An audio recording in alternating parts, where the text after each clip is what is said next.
साथियों नमस्कार, भारत चक्र न्यूज में आपका स्वागत है। मैं हूं आपके साथ राजेश शर्मा। क्या ईडी जब चाहे और जिसे चाहे उसको नोटिस भेजकर कार्रवाई कर सकता है?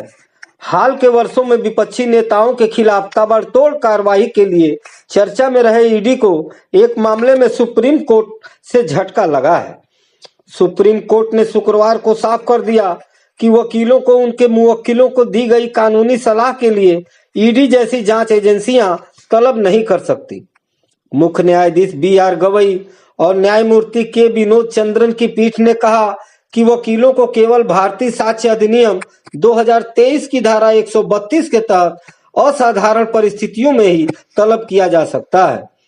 जस्टिस चंद्रन ने पीठ की ओर से फैसला सुनाते हुए कहा कि वकील मुवक्किल के बीच गोपनीय और पेशेवर संवाद, सलाह या दस्तावेज मुवक्किल की साफ सहमति के बिना पेश करने के लिए बाध्य नहीं किए जा सकते। हालांकि यह विशेषाधिकार पूर्ण नहीं है और अपराध, धोखाधड़ी या गैर कानूनी कार्य को आगे बढ़ाने वाले मामलों पर लागू नहीं होगा। यह फैसला सुप्रीम कोर्ट द्वारा स्वतः संज्ञान में लिए गए मामले में आया है। द हिंदू की रिपोर्ट के अनुसार सुप्रीम कोर्ट बार एसोसिएशन यानी SCBA और supreme court advocates on records association यानी SCAORA ने वरिष्ठ अधिवक्ता विकास सिंह और अधिवक्ता विपिन नायर के माध्यम से शिकायत की थी कि ईडी सहित जांच एजेंसियां केवल कानूनी सलाह देने के लिए वरिष्ठ वकीलों को तलब कर रही हैं। इस साल अगस्त में ईडी ने 2 वरिष्ठ अधिवक्ताओं को केवल उनके मुवक्किलों को दी गई पेशेवर सलाह के लिए तलब किया था, जिसके बाद बार संगठनों ने हंगामा खड़ा कर दिया।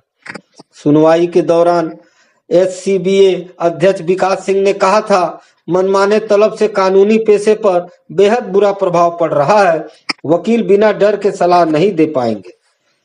सुनवाई के दौरान सॉलिसिटर जनरल तुषार मेहता ने सरकार का पक्ष रखा। उन्होंने कहा, यदि कोई वकील अपने पेशेवर कर्तव्य से परे जाकर अपराध में भागीदार बनता है तो उसी कानून का पालन वकीलों पर भी होगा जो दूसरों पर लागू होता है।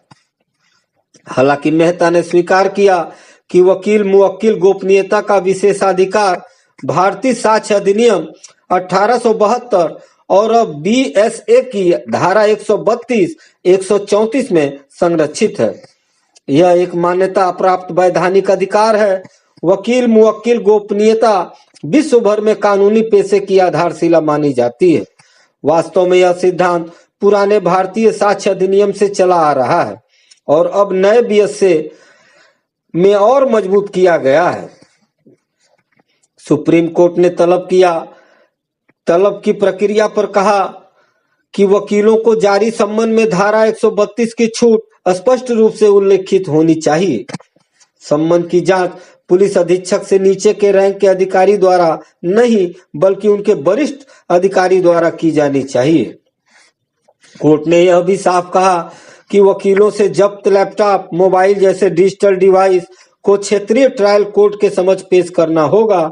इन्हें केवल वकील और संबंधित पक्षों की उपस्थिति में ही खोला जा सकता है।